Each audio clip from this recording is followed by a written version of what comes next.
자, 이런 가운데 이재명 민주당 대표가 본인에 대한 선거법 항소심 선고가 다음 달에 나올 것 같다라고 전망을 했습니다. 그러면서 그 결과에 대해서 자신감을 내비치기도 했죠. 자, 이를 두고 국민의힘 권성동 원내대표가 경박하다라면서 비판을 했습니다.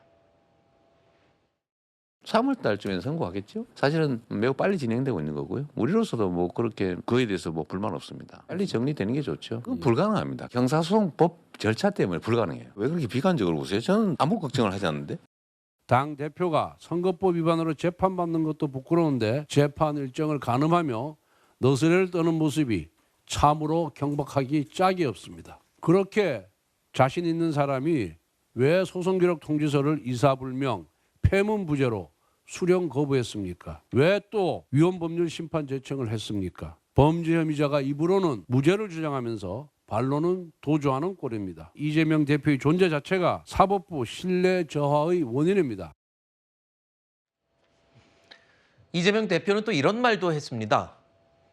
보수가 다시 집권하면 카오스, 즉 대혼란이 올 것이다 라고 말했습니다. 이 뜻은 지지층을 결집하기 위한 것으로 지금 해석이 되고 있는데요. 자, 민주당도 어제부터 자체 유튜브 라이브 방송을 시작하고 여론전에 돌입했다고 앞서 말씀드렸죠. 특히 친명계 최대 조직인 더 민주혁신회의가 조기 대선에 대비해서 이재명 대표의 정치 역정을 담은 책을 출간하는 것을 추진하고 있습니다. 이 내용은 이른바 이재명 가이드북이다라고 불리기도 한다는데요. 이 책에 대한 취지가 뭐냐라고 했더니 이재명을 주변에서 악마화하는 작업에 대응하기 위한 매뉴얼이다. 뭐 이렇게 설명을 했다고요.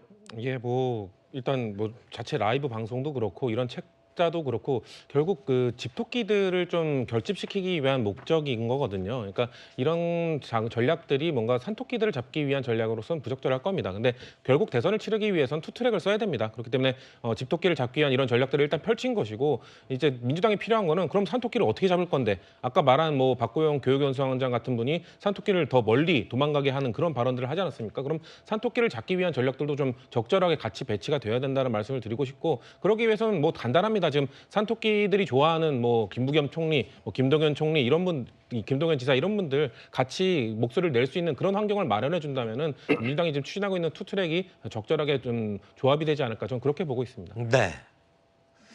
이재명 대표 요즘 중도층의 마음도 잡아야 하고 말씀하신 것처럼 집토끼도 잃으면 안 되고, 그러다 보니까 우클릭 행보를 하면서도 우클릭으로 가는 듯한 발언을 했다가 또 아닌 듯한 발언을 했다가, 이래서 여권에서는 오락가락한다라는 비판을 받기도 하고 있죠.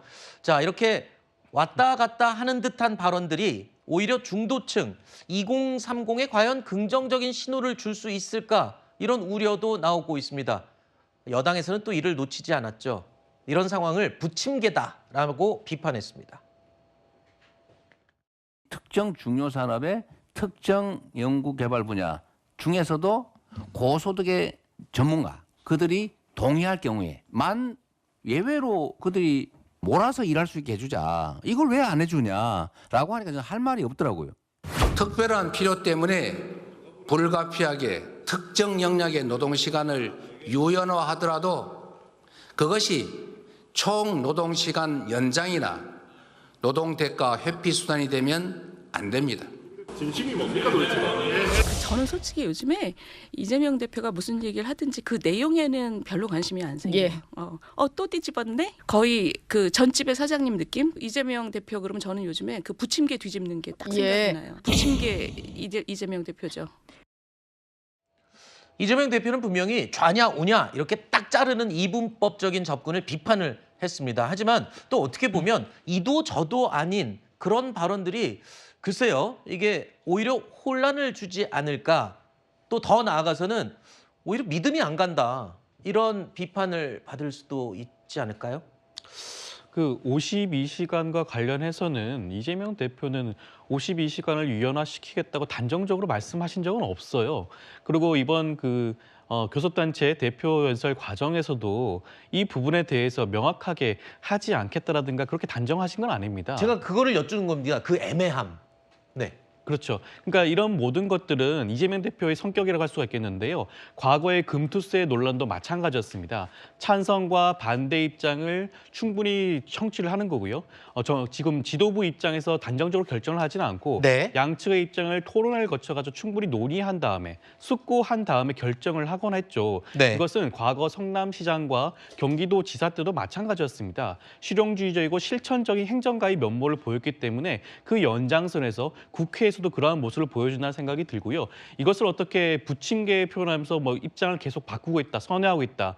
정치인이 봤을 때 어떠한 정책이 더 중요하고 우리 국민에게 더욱더 바람직하다고 한다면 그 입장 충분한 논의를 통해서 결정할 수 있는 부분 아니겠습니까? 네. 이것이 어떻게 이재명 대표가 무슨 입장을 충분히 항상 반복적으로 번복하는 뉘앙스인 것처럼 말하는 것 자체가 네. 이것 자체가 이재명 대표에 대한 프레임이 아닌가라는 생각이 듭니다. 알겠습니다.